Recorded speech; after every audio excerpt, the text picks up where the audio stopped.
ชอบก็กดไลค์พาเลต005นะครับตามไม่ทันอันนี้อะไรพิสารครับพิสารชนกันเลยนะครับพิสารฟอยเบอร์เอ้ยฟอยเบอร์น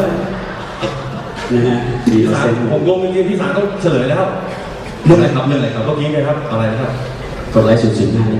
คืออะไรครับพอดีพูดไปไม่รู้ตัวพูด